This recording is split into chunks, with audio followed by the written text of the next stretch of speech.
Gather round. It's time for your Real Estate Chalk Talk with the Hittner Group.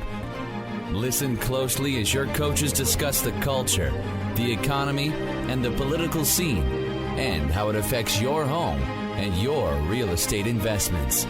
Real Estate Chalk Talk is where you learn the science of buying and selling real estate and the art of living in your home. Your education begins in 5, 4, 3, 2, 1. Hey there, welcome to the program. This is your Real Estate Chalk Talk with the Hittner Group, hittnergroup.com, Hittner Group, all one word, hittnergroup.com, 612-627-8000, that's the big number to call, 612-627-8000, give us a ring-a-ling-a-ling. Be happy to have a chat with you about your real estate move this summer or fall, coming into the second half of the year. First half of the year finished out pretty decent, actually. Total sales up about 4% nationwide. Seems to be pretty good. Inventory levels almost exactly the same as they were last year. Number of listings taken, 30,000 so far this year, 30,800. Last year, 29,500. So you're talking nationally, right? No, I'm talking about the 7-county metropolitan area. Right here, okay. And then the number of sold units, almost exactly the same. Actually, our sold units in the 7-county metro are down. Now, these are closings now, not the ones that are still pending. 18,254 versus 18,440. Might as well say it's the same. This last week here, we had 830 homes move through the market. That's down just slightly from last year's 4th of July week.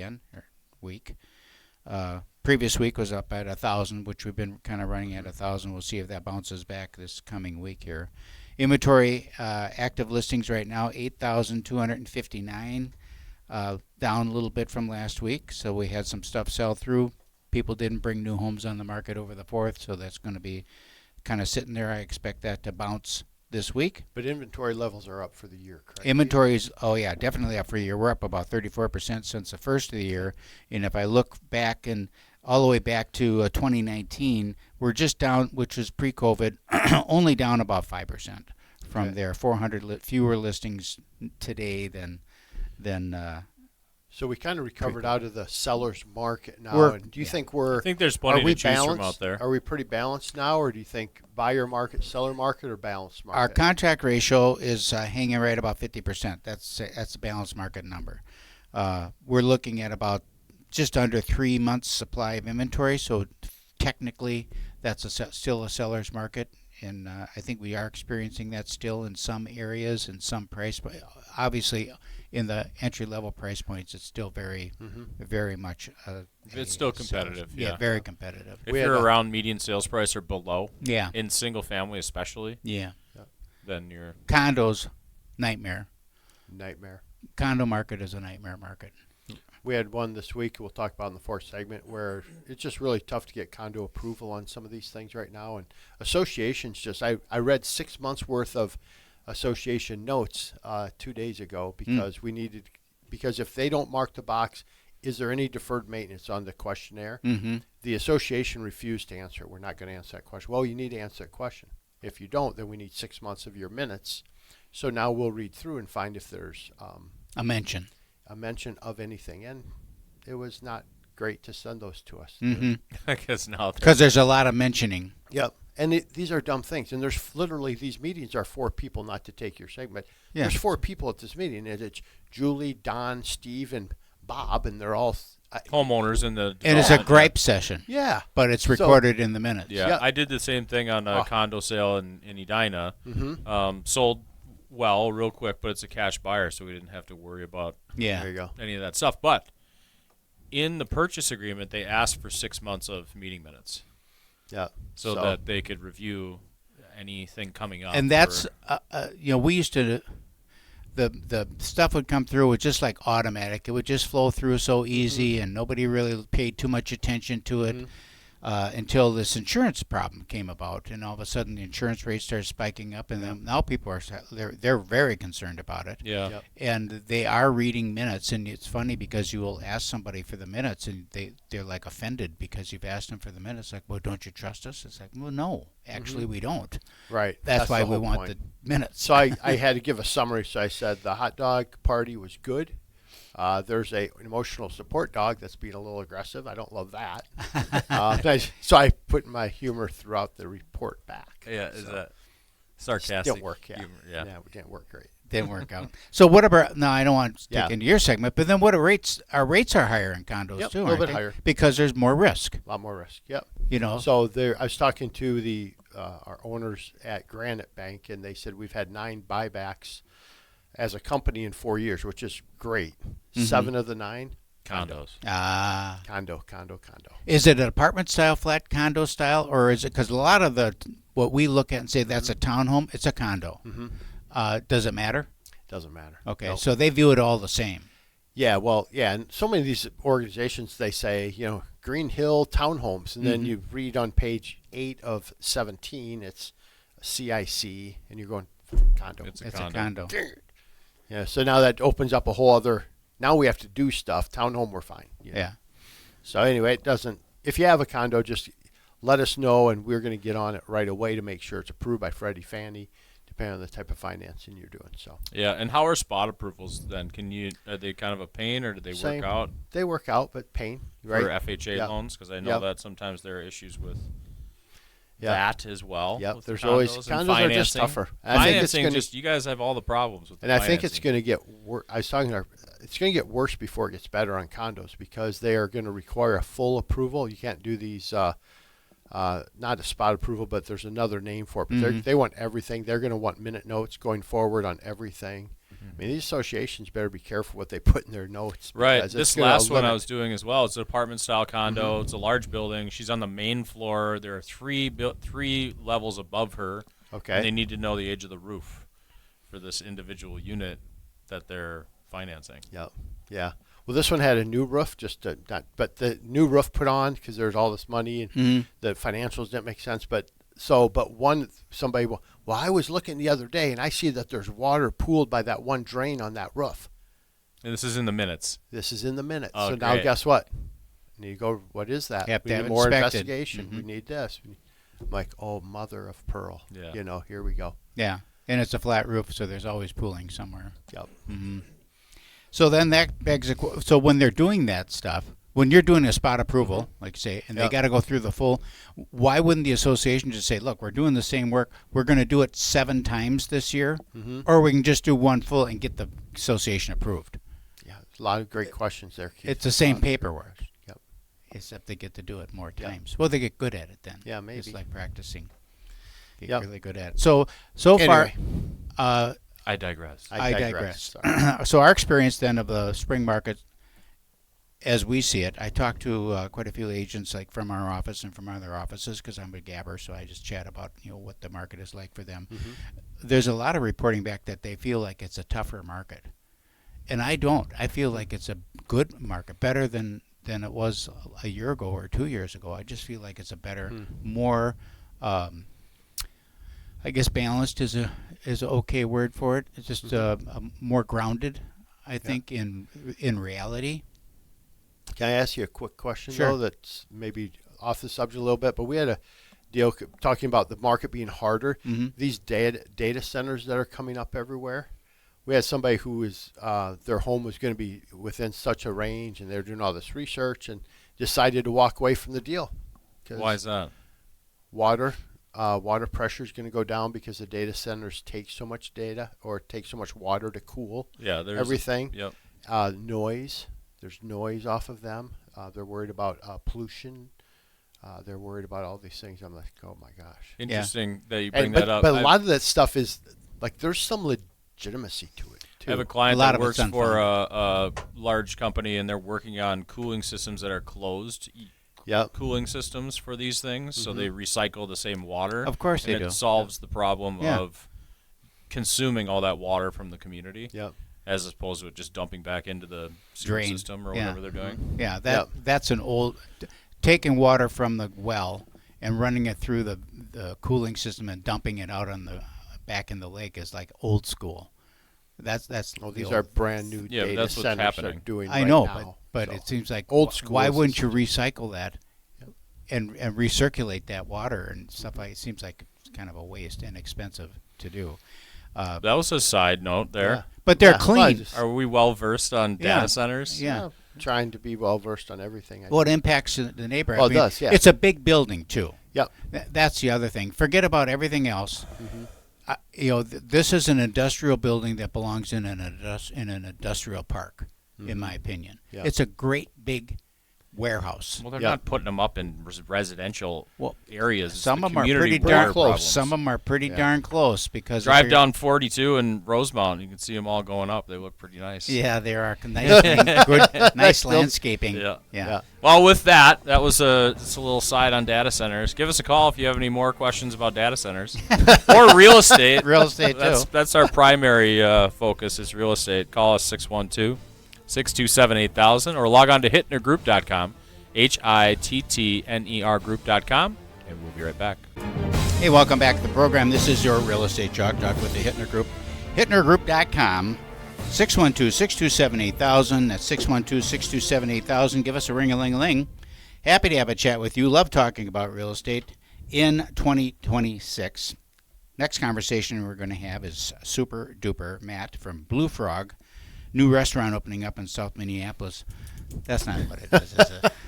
What's Blue Frog? What is Blue Frog? We do foundation repair as our core business. Okay. But we offer a full range of remodeling, contracting, Oh, with the emphasis on structural work, lifting, leveling, post beams. are you a structural engineer then? Am not by training, but 40 years of being in this business, I have the answers to a lot of questions, Okay. and I know who to ask when I don't have the answer. Okay, so if a seller, sometimes we'll have a case where we've got a wall that's buckling one way or another, either pushed in by tree roots or something, and they want a structural engineer to certify or give an opinion or whatever it is. How do you handle that? So I will say absolutely we should bring in an engineer if it rises to that level of concern. Okay, But first, before we spend any money, let me put eyes on it. okay, Chances are we can, come up with a good fix, and look, a lot of jobs simply are going to require that engineering, right? Because these are serious issues. There is serious money involved. Do you have people Often. that you work with regularly then? I have a handful of engineers that I Okay, like. yeah. Okay, all Okay. right. So I always find it hard to track those guys down. I do too. It is hard. I mean, getting reports back from them or getting them out to the property. So it's good to have somebody that they'll respond like to. like your company that can come out and knows what they're looking at and consult on the situation. And a lot of times that's all we really want. It's all we really need. Absolutely, and quite often, given my experience, I can just simply say, look, you can get an engineer if you want to, but here's a fix that's going to work. Right, and here's what they're going to tell you. Yeah, here's what they're going to say. Yeah.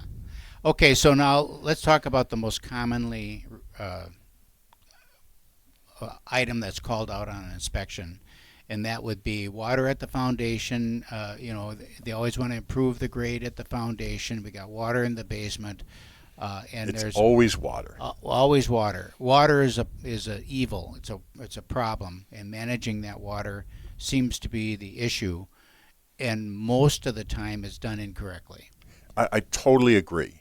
And my approach is very, very simple. Start out in the yard. Where's the water coming from?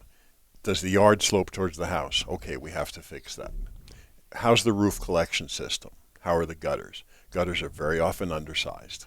Very often the drain spouts don't lead, to a good location. Mm-hmm. Let's get that water away from the house, get the drain pipes underground, into a drain of some kind or into a swale, or get them into an area that's going to have a Move it positive away from pitch the away. house. Move it away, and that's every time. That's where we start. Minnesota has a love-hate relationship with gutters for a number of reasons. In the wintertime, they get full of ice and they freeze up and they can get ripped right off the house. Personal experience? Personal or? experience will tell me I have 6-inch gutters on my house, and along the back patio 2 stories up, full of ice. I went out and let the dogs out, came back in, and crash. Must have been 1,000 pounds of ice came crashing down behind me. So obviously they weren't draining, freezing, thawing in wintertime. And then leaves. Yep. We are a state full of trees. We love our shade trees. Yeah. And then there's all different kinds of leaf management systems on them. None of them seem to work very well either because they just get plugged on top. It's a constant maintenance item. And I feel like people should just look at it that way.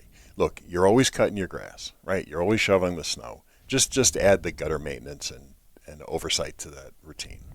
All right, so now we have a house in many cities. Some cities are built on sand lots, so that the drainage, it drains down to the center of the earth. You never have a problem. Other areas of the city, especially around anywhere where there's a river or lake or something like that, seems like there's a peat bog that the home is built on. It holds water. What do you do if I got water in the basement? When you walk in and you say, okay, the grade looks decent, the guy's got gutters on, it seems to be channeling away, but we still have water coming in the basement. What's the fix? Chances are it's still a surface water management problem. Chances are water's finding a place to pond near the foundation. It's finding a way to settle in a low spot in the lawn and find its way in. How far out do you need to be looking? Depends on the lot. But the first 3 to 4 to 5 feet is critical. Okay. We can always manage that water from the outside, usually using a surface system, usually using a membrane, using maybe a small French drain, using a little bit of waterproofing up near the surface, up near the top of the foundation. Sometimes, in extreme cases, we're going to have to waterproof the entire foundation right down to the footing and put in a footing drain. But that's very rare. That's what new construction has done. Every time. Every building inspector is going to mandate a full footing drain and a full basement waterproof all the way around. So talk about the pros and cons then of, they were putting in the Badger systems for a while where you've got this like little curb inside the house and something is stashed underneath there to manage water, or they're jackhammering out the floor on the inside of the house and putting a drain tile in with weep leads running into that through the foundation, versus going all the way down to on the outside, which seems like a daunting task. It's like, well, I can go into inside the house and work and get that done, or I can go outside and remove all this soil. What am I going to do? That's right. And you're always going to weigh those costs versus the benefit. In my entire working life, 40 plus years now, I've never installed a drain tile system. Oh. Now, I've had a lot of homeowners tell me, look, I understand your solution, but it's more expensive, and I'm going to go with a drain tile system and use a different contractor. I always try to sell away from the drain tile because the water, if you're managing the water inside the house, that means you're saying yes to the water staying outside that foundation. Okay. And it's always going to exert hydrostatic pressure on the foundation. It's always going to be susceptible to freezing. And what does water do when it freezes? It expands and pushes on your foundation. And every time you see a foundation that has cracks, that has bowing, that has that long horizontal crack with the top and bottom bowed in towards the middle, it's because water froze outside it. And pushed it in. Period. So I always try to sell away from that drain tile system. And I understand why people do it. And it works. It's going to keep your basement dry. But you're still going to have that water outside that we have to deal with somehow. And inside the block, too. And inside the block, causing mildew and mold behind that screen that they put up. So if you are going to be outside and you're digging all the way down to the bottom, what's the point? What are you doing? Kind of describe what you're doing. Absolutely. And this is a worst case scenario. Yeah. There have been cases where we've decided that the only solution is to excavate the entire foundation completely down to the footing, waterproof that completely and we use a two-component system. We tar it and then we put a membrane on top of the tar.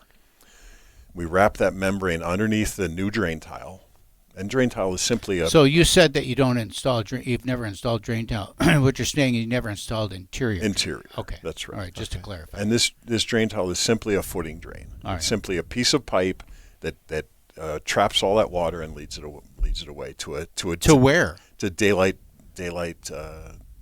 at a point lower than the drain itself. Well, but if you're outside the house in a city lot, there is no daylight. There is no daylight. So where do you go with it? It goes to a pump chamber, Okay. or it goes to a dry well. Do you have exterior sump pumps? Absolutely. Have you used those? Yes, and it's just a small pump chamber, and that'll pump it up to Daylight. to daylight. Do you ever have problems with exterior sump pumps for like freezing in the winter? Or Usually they're far enough below grade. Okay. Usually we're 8-9 foot down at that point. Okay. And to me, a better solution is a dry well or a rain garden. Rain. If we can't get that foundation drain to daylight with pitch on the lot, and I know we're using a lot of technical terms. That's so okay. Slow me down. No, that's okay. So if we can't get that footing drain to daylight with pitch away, Mm-hmm. we can lead it far enough away from the house and put it in a big reservoir of Like a septic tank. well, to me, I mean that's fine, right? Yeah, yeah. I mean, just to get a visual about. But much more common would be a rock bed, Okay. like a rain garden or a dry well. And this is just larger pieces of rock, riprap, Sure. 2-inch, 3-inch, 4-inch rock. And if we have a large enough reservoir, that's going to create sort of a holding system where the rainwater can go into that system and disperse from there. It evaporates off mostly. So how far down and how big is that, and what's that Senior.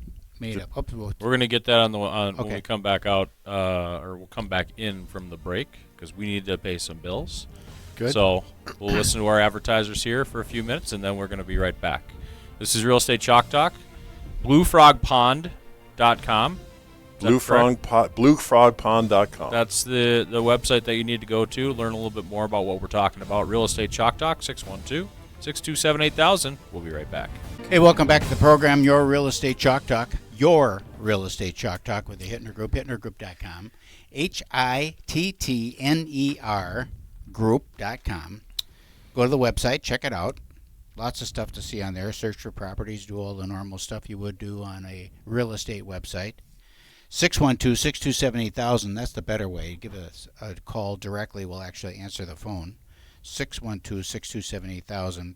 We're speaking with Matt from Blue Frog, and we were talking about rain gardens. I like the name. I just like calling it a rain garden. I just think that's so cool. We're talking about rain gardens. Rain gardens, yes. And these can be beautiful as well. Yeah. Can be decorative. And rain garden is a great solution. We've got a lot of city lots that are real small. Mm-hmm.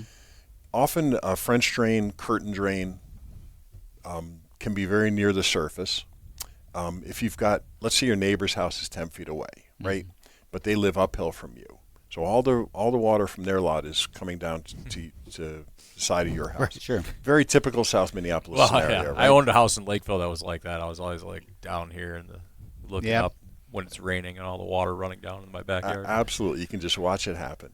And often a very good, very cost-effective solution to that can be to raise the grade by your house a bit and lead that grade into a curtain drain or a French drain Okay. to a rain garden. So rain garden, French drain, one synonymous. Well, the rain garden would be sort of at the end of the French drain. End of the trail. At the end of the trail. So it goes down, and then it's into this rock bed. To a rock bed. And So that- explain a curtain drain. I'm thinking you're doing something up towards the top of the foundation then with like a membrane of some sort coming out to make sure that water is, am I right? Explain that. Absolutely. And curtain drain just describes the vertical component of that membrane. And so the vertical component would be at the downhill side of your drain, and you're basically saying no to any water passing that point. And then we put a piece of pipe in front of that in some rock. Mm-hmm. So then any water coming down slope hits your curtain, hits your pipe, hits your rock bed, and is led to where you want it rather than towards your foundation. How do you get the foundation clean so you can put the tar on, so you're not putting that over like just dirt that's stuck against it? We and all have that? manual labor Yeah, it's called techniques. wire Yeah, brush. The brush. A wire brush. Now you got battery operated ones, Calvin. Yeah, nice. Now a power washer is a great tool. Yeah. Okay. It's a fantastic tool. But 20 to 25-year-olds with brushes. And That's right. Yeah, young guys. That's out actually there. better because you don't make mud in the hole. I've got 2 guys running a jackhammer over in South Minneapolis as we're speaking. Okay. They're having a blast today. So I have a French drain in my front yard. So I've got this area where the sidewalk comes around, and it's higher than my house. And Right. so then the house kind of slopes off a little bit, and then the sidewalk slopes off, and I have this area that just holds water. Right. And so when we built, we put a big French drain in there. And every spring when the snow melts, I got this lake in the front yard about 5 feet away from my house. And then all of a sudden one day I'll go out and the lake is gone Right. because it thawed out. And down she goes and into the French drain. Then we don't have a problem. No matter what the storm is, it's just there's never any water there. In the front of the home, is that where you had the issue on the inside too, the foundation? I never had any issue on it. You didn't have to disclose that. No, that's where the big pine trees are. Anyhow. Yeah, remember you did some leveling on the floor or something in there? When Oh you yeah, put those new floors in. 'Cause there was an issue with your slab. I did. That was just because. They're just water. That was just that. We didn't worry Just about water in Erase the that kitchen. from the. That was, by the way, right there, but no. Oh no, but no relation at no all water, to no the. water there. I have Yeah. 2 sump pumps in the house, one on each corner, and neither one of them have ever run. So. Well, you don't have a basement, so Well, just I know, a but you pool. still got foundations and footings 4 feet, 5 feet down. yeah. All right. So then, okay. Aside from this water management thing, what other things do you do as a business? Yeah. So the core business is masonry work. Okay. Masonry repair. Okay. After that foundation bows, after it cracks, after it settles, somebody's got to fix it. Mm-hmm. And a lot of the times we have to take out portions of the foundation, or sometimes the entire foundation, and replace it. How do you do that? Well, you shore up the house and you jack out. Basically, jack it up. Jack it out with a jackhammer and sledgehammers, cart it away. Do you put the house on stilts for a minute while you're doing it, or what? All the time. Yeah. Shore it up. Blocks, jacks, cribbing, and that's the most fun part of my job. Do you have, when you're doing that, because you have to relieve the pressure from the existing foundation? Take the weight off the foundation. Okay. So in doing that, you are lifting the entire house, which is Correct. not light. Houses are not light. Do they now, like with older homes, they got plaster don't walls, they crack? Latham? Yeah, don't you have a lot of cracking in that goes on? And unfortunately, plaster's going to crack. That's Okay. right. We can absolutely minimize that. All right. Going slow, and I don't have to lift this thing, feet. Right. I have to lift it a quarter of an inch. Oh, okay. Do you then do repair work inside then too? Absolutely. You can do And- that too? Yes, and we do a full remodeling business. We offer all remodeling services. I did a $1 million remodel last year, popped Okay. the top of the house, added 900 square feet. Okay. What about lath and plaster then on the house where, sometimes you have an older home and they got the plasters busting off and stuff? Can what many flippers will do is they'll just go over and put a 1/4 inch sheetrock Skim over it. it and skim it. Yep. But can you actually repair the lath and plaster? So I got my start in this business as a finisher. I was Okay. a painter and a plasterer and a drywaller, and I actually enjoy that work. It's hard to get paid for that stuff nowadays. Uh-huh. People don't want to spend the money that it really costs. Okay. I enjoy But plaster in a work. vintage house, if you're in a nice house, Summit Absolutely. Avenue or whatever, you don't want to be slopping sheetrock on. You want to. Absolutely. And I love the look of plaster. Uh-huh. And plaster actually has a different feel and a different sound. You guys know this, Yeah. right? Because you've been doing this a long time. Plaster house feels differently and it sounds differently than a sheetrock house. What about ceiling repair? Because that's another one that we see Always. a lot of, where there's damage in ceilings, and it's a hand troweled, smooth ceiling, Yep. which very few people can do a good job of. You might be surprised. I know some really good tradesmen. I know some really good technicians. They're really good with a trowel. Can we jump back to the foundation thing when you guys Yep. were talking Yeah. about it? There's those systems where they'll put kind of these screwed Geo anchors, cleats or earth whatever. anchors. Yeah. Yeah, and there's sort of two ways of doing that. One is plates in specific locations to a threaded rod to a plate outside, and we do all those all the time. Geo anchors, earth anchors. And then you run them out into the yard and run it out 5, 6 feet, 7 feet into the yard. Okay. Put another plate. Yeah. And then tension that. Yeah. And that's a wonderful system. And then the next step, if we need more reinforcement than that, is to put steel soldiers inside the foundation. Okay. And these are vertical beams. The proprietary system is called Gorilla Anchors. They're east of here. They do a lot of. They're west of here, an hour west of the cities. They do a lot of product. They move a lot of product, and they make a wonderful system. How big is that anchor that's out in the yard, though?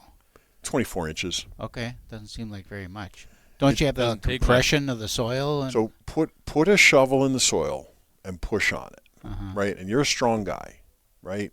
And now and that shovel's 6 inches. Now multiply that by 2 feet by 2 feet. Multiply that by 4 square feet times 6, 8 anchors that we're putting in there. And how far down under the surface is that? Typically 36 inches. Oh, so it's way down. Midway You on your wouldn't move that. foundation. Uh-uh. So you're talking, by the time you pressurize that, you're And talking about something you're pulling back. that'll hold tens of tons of pressure. Yeah, I've sold a few homes where that's the case. I've seen that, and yeah. the basement was unfinished at the time, and so I saw all these anchors. I'm like, what's going on here?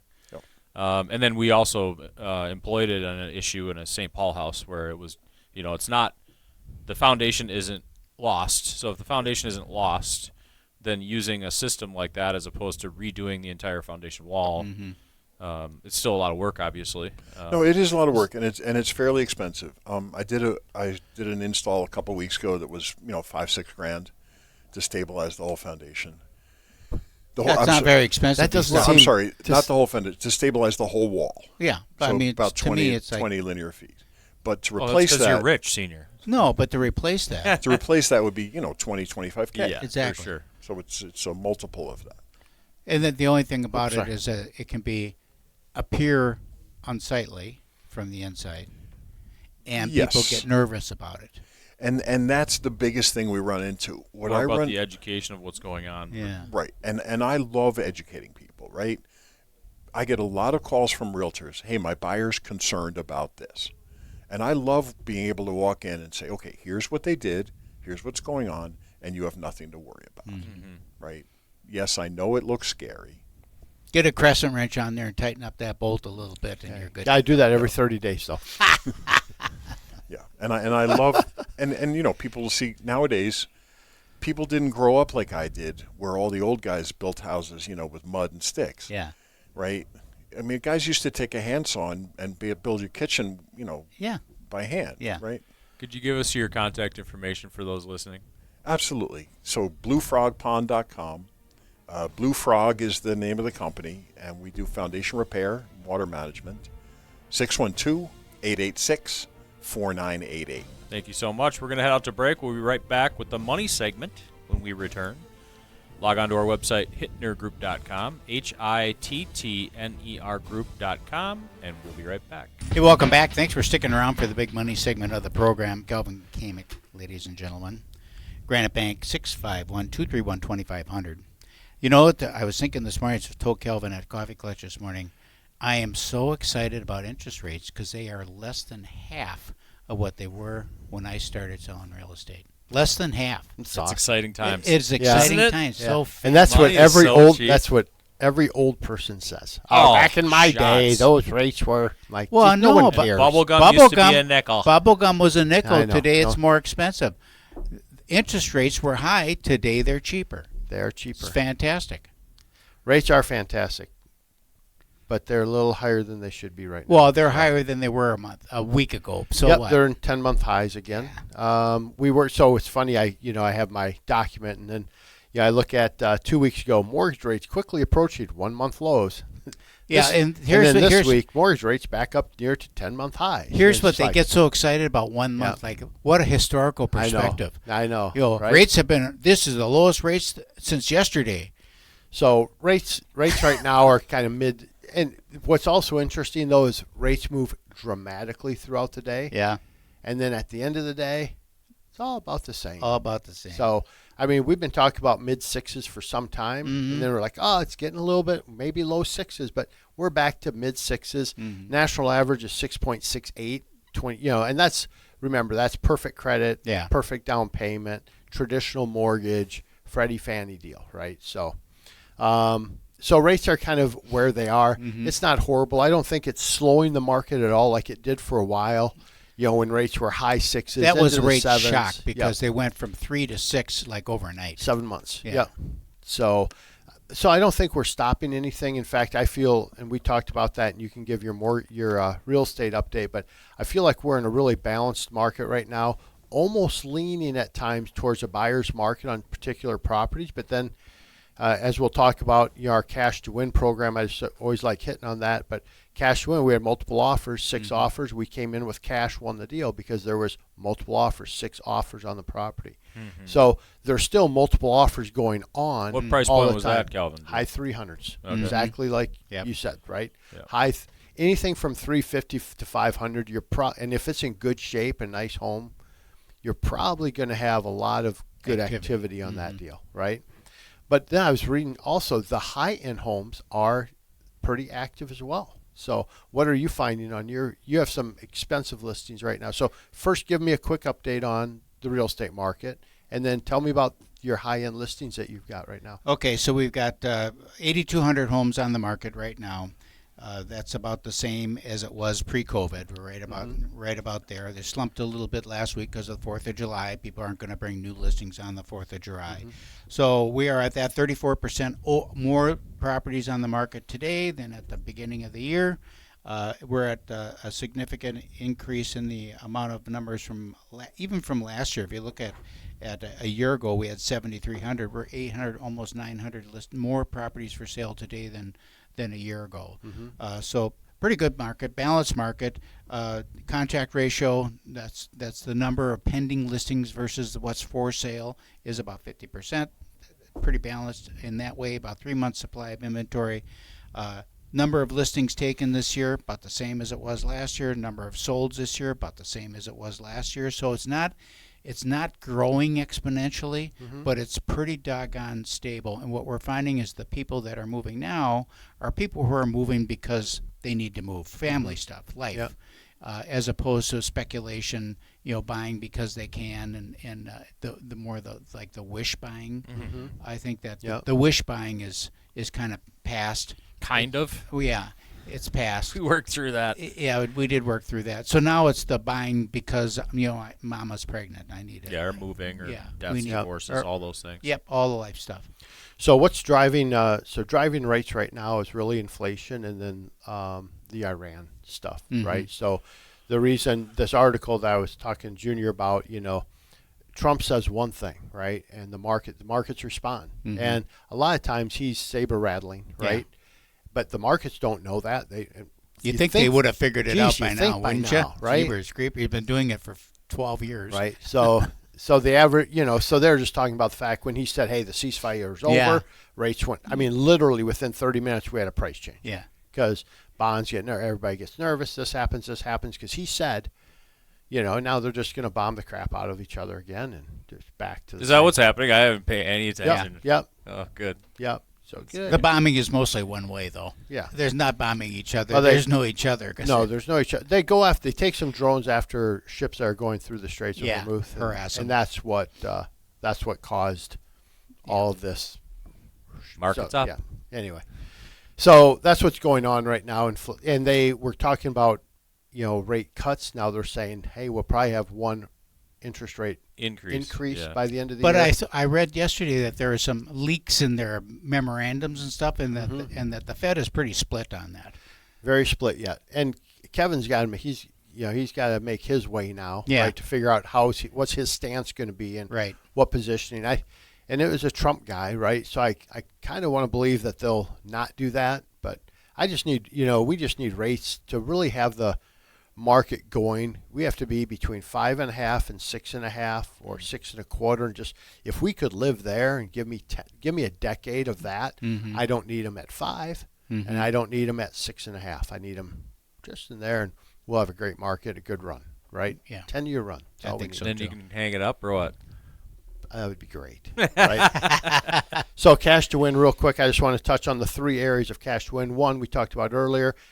Multiple offers. When you need cash to win an offer, that's what we use cash to win. Cash to win is an affiliated company with Granite Bank that we use. So we can win that way. Our mortgage payment eliminator basically says, hey, you have a house that you want to buy before you sell your home, and that's the quandary all the time, right?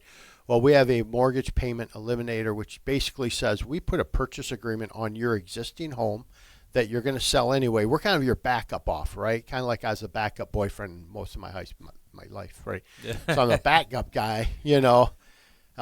So we're the backup offer. We write an offer on that property. So Freddie and Fannie say, hey, as long as you have an offer on that property, now we don't have to count that payment against you to purchase your new home.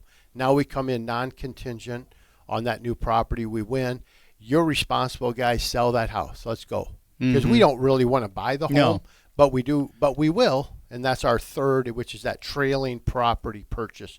In the event we need to do that, we'll do that as well. You guys continue to market the property. Is it free? No. Is it half the cost of every other program out there? Absolutely.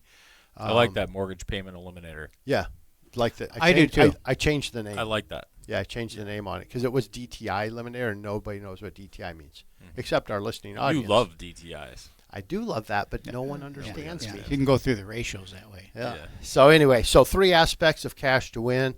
If you want to be more competitive, if you want to have low rates, you got to talk to us because we obviously been doing this 24 years, and we know most everybody in the market, who's who, and where people are pricing. We're great. So give us an opportunity to get your deal.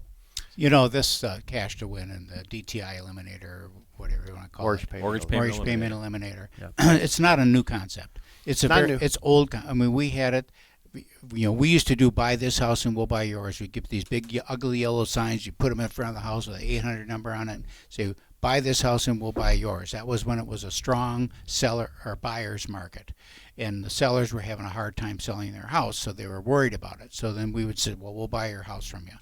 And then before that, there was the guaranteed sale programs with the major broker that we were with, and they would buy the house. I mean, it's the same kind of a deal. They put a purchase agreement on the house to eliminate that concern that people have.